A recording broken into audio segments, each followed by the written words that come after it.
ये कहानी है एक ऐसे बाढ़ की जिसके अंदर अगर तुम चले गए तो बाहर जाने पर तुम्हें गोली मार दी जाएगी। लेकिन अगर तुम बाढ़ के अंदर भी रहे तो माफ करना, तुम वहां भी सेफ नहीं हो। यानी इसका मतलब आगे कुआं तो पीछे खाई।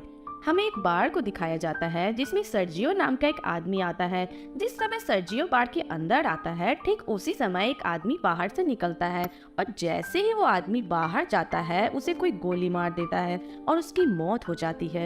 ये देखकर आसपास के सभी लोग वहां से भाग जाते हैं। किसी को नहीं पता कि गोली कहाँ से चली, और सड़कें पूरी तरह से सुनसान हो जाती है। बाढ़ के अंदर बहुत सारे लोग होते हैं, उन्हें नहीं पता कि अब इन्हें क्या करना चाहिए। उसी वक्त एक आदमी जिसका नाम सेतूर है, वो पुलिस को कॉल करने की कोशिश करता है, लेकिन उसके फोन में नेटवर्क नहीं होता। अब बाढ़ के अंदर से एक आदमी उस मरे हुए आदमी को देखने बाहर जाता है, लेकिन अचानक उसे भी कोई गोली मार देता है, जिससे बाढ़ के अंदर खड़े सभी लोग बुरी तरह से डर जाते हैं। सभी इस बात से हैरान होते हैं कि किसी के फोन में नेटवर्क नहीं होता। बाढ़ के अंदर एक लड़की होती है जिसका नाम एलिना है। वो कहती है कि हमें टीवी पर न्यूज़ देखनी चाहिए। जब ये लोग टीवी पर न्यूज़ देखते हैं तो इस हादसे के बारे में टीवी पर कोई खबर नहीं होती, और जैसे ही इन लोगों की नजर बाहर जाती है तो वहाँ से दोनों लाशों को गायब पाते हैं, और साथ ही उनका खून भी वहाँ से साफ कर दिया जाता है। इन सभी को कुछ समझ नहीं आता कि यहाँ पर हो क्या रहा है। तभी सैतुर कहता है कि मुझे लगता है कोई चाहता है कि हम में से कोई भी यहाँ से बाहर ना निकले। फिर सर्जियो कहता है हो सकता है हम में से कोई एक किलर हो, या हो सकता है हम में से कोई आतंकवादी हो जिसके पास कोई भयानक विस्फोटक सामान हो और पुलिस उसे पकड़कर मारना चाहती हो। ये सुनकर एक आदमी जिसका नाम नाचो होता है, वो अपने पैर से अपने बैग को छिपा देता है, पर सर्जियो उसे देख लेता है और इसके बारे में सबको बता देता है। नाचो के बैग को ले लिया जाता है, और जब उसके बैग को खोला जाता है तो उसमें से कपड़े और एक हार्ड डिस्क निकलती है। तभी नाचो कहता है कि इसमें ऐसी कोई भी चीज नहीं है जिससे किसी को भी नुकसान हो। वो कहता है कि मैं एक कंपनी में काम करता हूँ और इस हार्ड डिस्क में मेरे काम की फाइल्स है, लेकिन किसी को भी उसकी बात पर विश्वास नहीं होता। एलेना उसकी हार्ड डिस्क को नष्ट कर देती है, पर हार्ड डिस्क के अंदर कुछ नहीं होता। नाचो को इस बात से बहुत दुख होता है। तभी देखता है कि सामने काउंटर पर एक ब्रीफकेस रखा हुआ है। वो सबसे पूछता है कि ये ब्रीफकेस किसका है। तभी सर्जियो बताता है कि ये ब्रीफकेस उसका है, और इससे पहले कि ब्रीफकेस उठाता इस बार की ऑनर ब्रीफकेस उठा लेती है। वो ब्रीफकेस को खोलने के लिए मना करती है, लेकिन तभी एक आदमी जिसका नाम इज़राइल है वो उस ब्रीफकेस को खोल देता है, और ब्रीफकेस के अंदर औरतों के कुछ कपड़े निकलते हैं। जिससे पहले कि कोई कुछ समझ पाता उसी वक्त इन्हें बाथरूम से एक अजीब सी आवाज आती है, और जब ये लोग वॉशरूम का दरवाजा खोलने की कोशिश करते हैं तो दरवाजा अंदर से लॉक्ड हो जाता है। ये लोग किसी ना किसी तरह से दरवाजे को खोलकर बाथरूम के अंदर जाते हैं और देखते हैं कि वहाँ पर एक मोटा सा आदमी लेटा हुआ है जो कि बेहोश है। दरअसल इस कहानी की शुरुआत में ये आदमी खांसते खांसते इस वॉशरूम के अंदर आया था, और तब से ये यही बेहोश पड़ा है। इस आदमी के पास एक इंजेक्शन भी पड़ा होता है। एलिना उस इंजेक्शन को उठा लेती है, और तभी इन लोगों को बाहर से गाड़ियों की आवाज आती है। जैसे ही ये लोग बाहर के गेट के पास जाते हैं तो वो देखते हैं कि वहाँ बहुत सारे आर्मी ऑफिसर्स आते हैं जिनके चेहरे पूरी तरह से ढके हुए होते हैं। आर्मी ऑफिसर्स वहाँ पर बहुत सारे टायर्स का ढेर करते हैं और उन टायर्स को जलाकर वहाँ से चले जाते हैं। हालांकि सभी को लग रहा था कि ये हमारी मदद करने आए हैं, लेकिन वो इनकी मदद नहीं करते। उसके ठीक बाद टीवी पर न्यूज़ दिखाई जाती है कि एक बहुत बड़े हिस्से में आग लग गई है, और इसलिए उस जगह को सील कर दिया गया है और उस तरफ अब कोई भी नहीं जा सकता। बाढ़ में फंसे लोगों को कुछ समझ नहीं आता कि सरकार झूठ क्यों बोल रही है। तभी वो आदमी जो बाथरूम के अंदर बेहोश था वो अचानक सबके सामने आ जाता है। उसकी पूरी बॉडी फूली हुई थी, साथ ही उसकी आंखें भी डरावनी और अजीब सी लग रही थी, और वो वहीं पर गिरकर मर जाता है। लेकिन मरने से पहले वो डोंट टच मी कहता है। ये लोग उस मरे हुए आदमी का फोन उठाते हैं और देखते हैं कि ये तो एक आर्मी ऑफिसर था।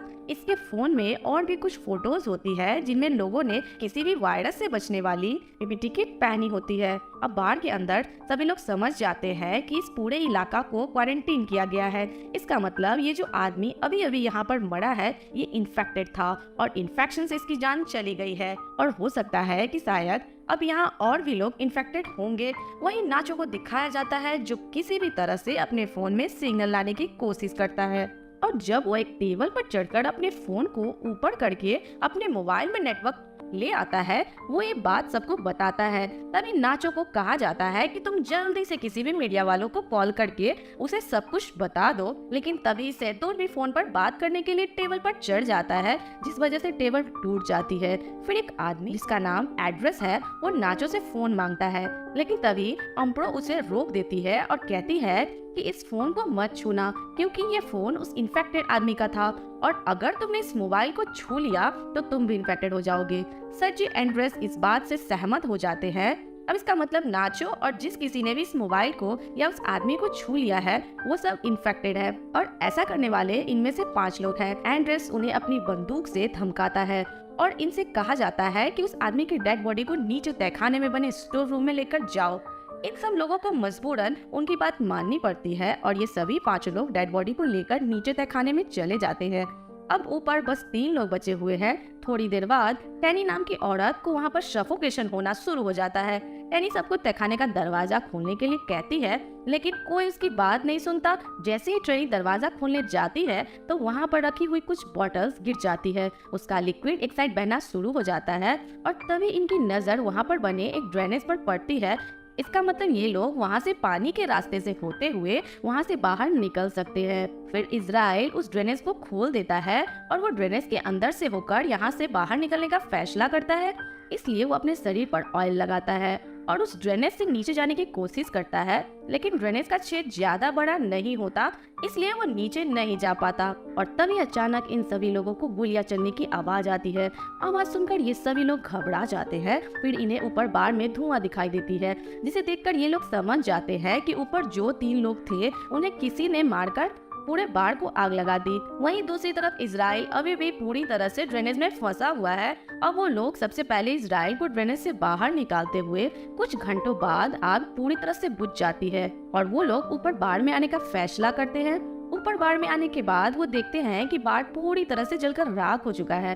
नाचो को वहाँ गन मिल जाती है, जिसे वो चुपचाप उठा लेता है। तभी ये लोग देखते हैं कि कुछ लोग बाहर से इस जगह को पूरी तरह से सील कर रहे होते हैं। ये लोग बड़े ही खामोशी से सब कुछ देखते रहते हैं। अगर किसी को भी भनक लग गई कि अंदर अभी भी 5 लोग जिंदा है तो इन सबको भी मार दिया जाएगा। और तभी यहाँ मोबाइल बजना शुरू हो जाता है और ये मोटे आदमी का मोबाइल होता है, जिसकी अभी थोड़ी देर पहले इन्फेक्शन के कारण मौत हुई थी। एलिना उसका फोन उठा लेती है और उसकी व्हाट्सएप चैट पढ़ना शुरू कर देती है, जिसमें एक आदमी उस मोटे आदमी को पूछता है, क्या वैक्सीन लेने के बाद तुम्हारी तबीयत में सुधार है?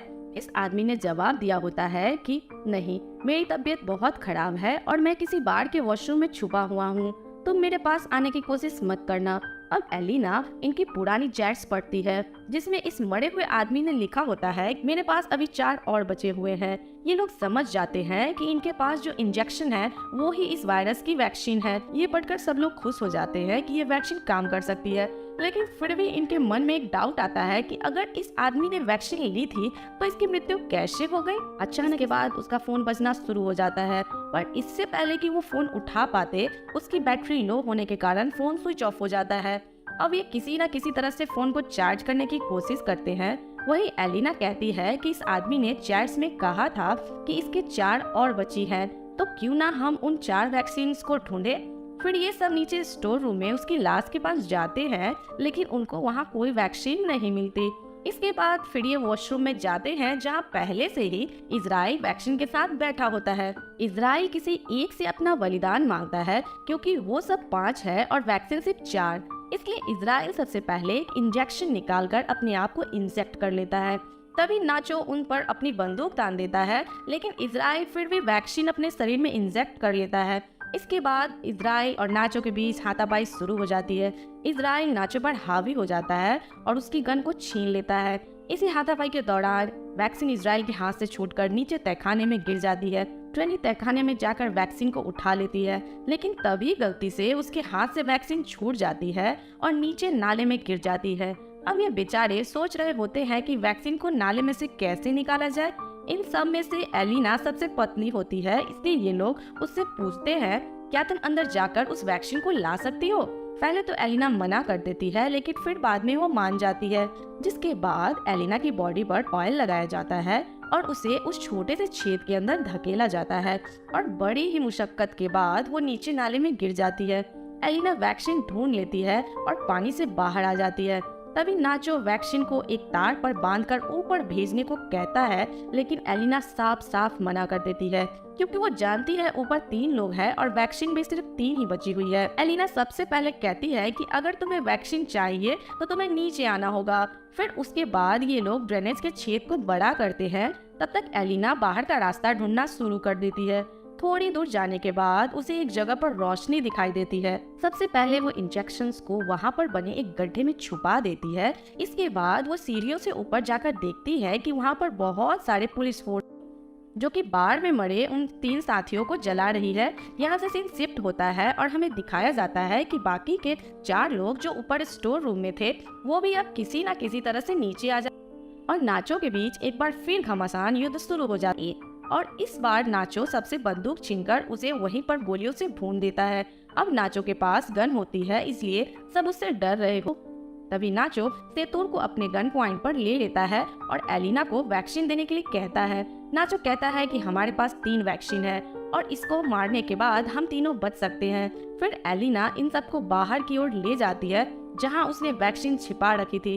धीरे धीरे ये लोग आगे बढ़ते रहे। नाचो और एलिना आगे चलते हैं और सब इनके पीछे चलते हैं। तभी अचानक ट्रेनी सैतुर को पानी में डुबाकर मारने की कोशिश करती है ताकि सारी दिक्कत ही खत्म हो जाए, लेकिन नाचो ट्रेनी को ऐसा करने से रोक देता है और ट्रेनी नाचो से कहती है कि तुम मुझे मार दो ताकि तुम सब वैक्सीन बांट लो और तुम्हारी जान बच जाए। नाचो ट्रेनी पर बंदूक तान देता है लेकिन वो गोली नहीं चला पाता। इसके बाद ट्रेनी नाचो से गन लेकर यहाँ से थोड़ी दूर जाकर अपने आप को मार देती है। अब सिर्फ 3 लोग बचे थे और इनके पास इंजेक्शन भी 3 ही थे, इसलिए सब एक एक ले लेते हैं।